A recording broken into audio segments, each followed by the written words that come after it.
अस्सलाम वालेकुम एवरीवन, एक और न्यू व्लॉग के साथ आ गए हैं हम। अच्छा जी, व्लॉग तो मैं बना रही हूँ मगर मुझे बिल्कुल भी टाइम नहीं मिल रहा व्लॉग अपलोड करने का। तो चलते हैं आज के व्लॉग की तरफ।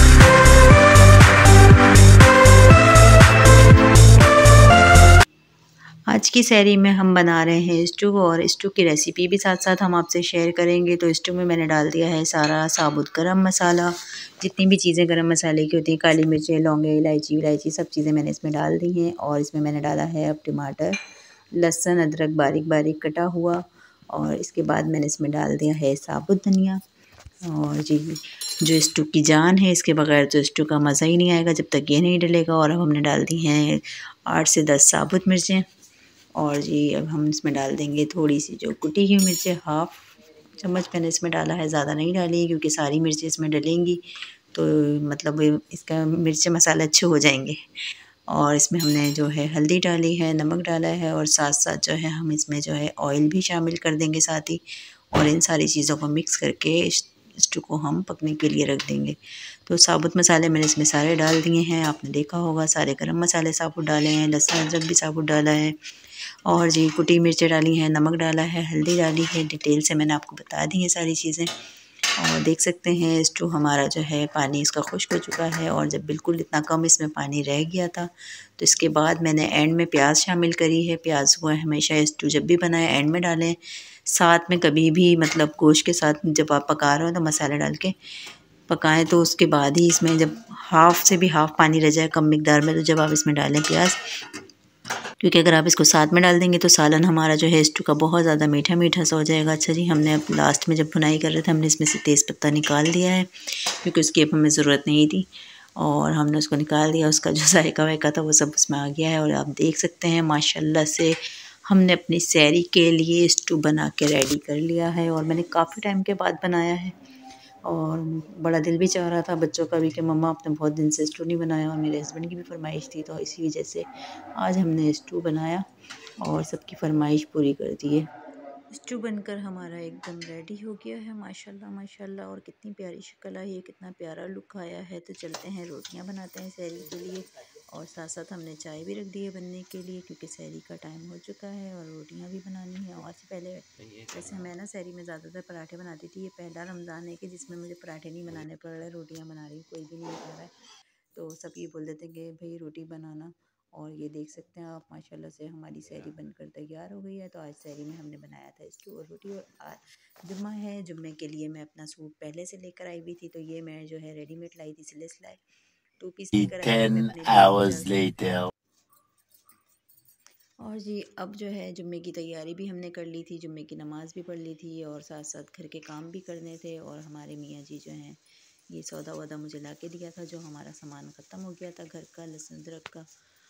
और लहसुन अदरक ख़त्म हो गया, काफ़ी सारे मसाले ख़त्म हो गए थे क्योंकि रमज़ान में वही कुछ समझ में नहीं आता है, हिसाब किताब सब आउट हो जाता है, ज़्यादा भी मंगा लो तो वो भी कम पड़ जाता है। अच्छा पिछली दफ़ा मैं गरम मसाले में बादियान के फूल नहीं लाई थी, तो मैंने अपने हस्बैंड से कहा था, तो वो जो है पैकेट जो मिलते हैं बाज़ार गए थे और उन्होंने मुझे ये सारे मसाले वगैरह ला के दे दिया। माशाल्लाह से मुझे हर चीज़ ला के दे देते हैं, जो भी मैं बोलती हूँ मैं बड़ी मुतमईन रहती हूँ और सारा सामान जो है मुझे घर बैठे मिल जाता है। आज की कंपनी से जो है इलायची वाला शरबत लेकर आए थे और वो भी मैंने आप लोगों को दिखा दिया है। और ये देखिए हमारा जो है सारा सामान आया, आटा वगैरह भी हमारा ख़त्म हो गया था और मिर्ची वगैरह भी मेरी सब ख़त्म हो गई थी। तो मैंने कहा जब आपकी छुट्टी हो तो आप मुझे जो है घर का सारा सामान ला के दे दीजिएगा। अच्छा रोज़ा रख के मैं बाज़ार नहीं जाती, मुझे बहुत ज़्यादा रोज़ा लगता है। अच्छा ये हमारी लहसुन मिर्च की चटनी का मसाला रखा है, तैयार किया है। लहसुन अदरक बिल्कुल ख़त्म हुआ था, तो लहसुन अदरक भी पीस के रखना था मुझे, साथ साथ मैंने उसकी भी कटिंग करी और लहसुन में छिला हुआ लेकर आई थी। और मियाँ जी हमारे अफ्तारी के लिए लेकर आए हैं दही बड़े। और आज भी मैंने घर में अफ्तारी नहीं बनाई है क्योंकि भाई मैं ज़्यादा बनाई हैं शुरू के रोज़ों में, कुछ दिनों में मैं कभी बाज़ार से मंगा लेती हूँ। तो आज भी मेरा जो है नहीं था मूड, जुम्मे का दिन था और फिर हम लोगों ने जो है अफ्तारी जो है हमारे मियाँ जी ने कहा मैं लेता हुआ आऊँगा बाहर से ही, तो ये दही बड़े लेकर आ गए थे। और ये वाले जो दही बड़े हैं मेरे फेवरेट हैं, मुझे बहुत ज़्यादा पसंद हैं, मुझे अच्छे लगते हैं, तो वो लाजमी लेकर आते हैं। और ये जलेबियाँ भी लेकर आ गए हैं, जलेबियाँ आजकल हमारे मियाँ जी बड़े शौक से खा रहे हैं अफ्तार में। और समोसे भी आ गए हैं, तो आज की हमारी इफ्तारी यही है। तो दही बड़े हैं, समोसे हैं, जलेबियाँ शलेबियाँ हैं, तो ज़्यादा अफ्तारी नहीं है क्योंकि अफ्तार पे जो है हम 2-3 लोग ही होते हैं और मियाँ जी भी देर से ही आ रहे हैं आजकल। तो आज इत्तेफाक से जल्दी आ गए थे और इफ्तारी वो लेते गए थे, तो मैंने कुछ नहीं बनाया था। और ये इफ्तारी के बाद नमाज़ पढ़ने के बाद फिर हमने बनाई चाय, और चाय शाय तो आपको पता है लाजमी पीनी होती है भाई, इफ्तार के बाद पता नहीं नशा है हम लोगों को चाय का। तो हमारे मियाँ जी ने कहा चाय के साथ बिस्किट ले आए, तो ये मैं जब डालने गई थी, डब्बा हमारा आज खुला है। और उसके बाद वो चले गए थे बाहर, और बाहर से आए हैं कुछ लेकर, क्योंकि हमें संडे वाले दिन जाना है सिस्टर के घर। तो मुझे कहा था कि मुझे कुछ सामान चाहिए, हमारे शौहर के दिमाग में बैठ गई थी हमारी बात।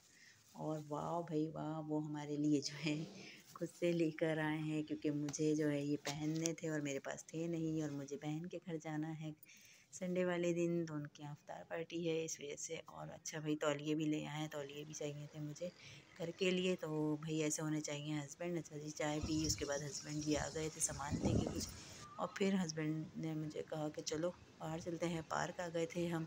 तो हम जब पार्क आए तो हमने सोचा हम थोड़ी सी वॉक भी स्टार्ट कर लेते हैं, थोड़ा खाना शाना हज़म कर लेते हैं, थोड़े हल्के हो जाते हैं भाई, क्योंकि ये जो समोसे वमोसे खा के ना मैं अपना वेट बढ़ा रही हूँ। ये तो बाद में पता चलेगा कितना वज़न बढ़ गया है, क्योंकि वैसे भी डाइटिंग तो खैर मुझसे नहीं होती, ये है कि वॉक या एक्सरसाइज वगैरह करके मैं अपने वेट को जो है कवर कर लेती हूँ, मगर आजकल मुझे लग रहा है कि मैं काफ़ी मोटी हो गई हूँ। तो जी अपने वेट को कंट्रोल करने की कोशिश करेंगे, मगर रमज़ान में मुझे नहीं लग रहा, क्योंकि जब चीज़ें आती हैं सामने चटपटी, और फिर पूरे साल ये सब चीज़ें खाने को नहीं मिलती हैं मज़े मज़े की, और जो है रमज़ान में ये सारी चीज़ें होती हैं, तो खाएंगे पिएंगे एंजॉय करेंगे। रमज़ान के बाद सोचेंगे अपना वज़न कम करना है या नहीं करना है, या मोटे छोटे ही रहेंगे, देखते हैं बहरहाल। और हम वॉक पे निकले और हमने यहाँ पे उतना टाइम गुजारा, और उसके बाद मैं बैठ गई थी, थकन हो गई थी मुझे।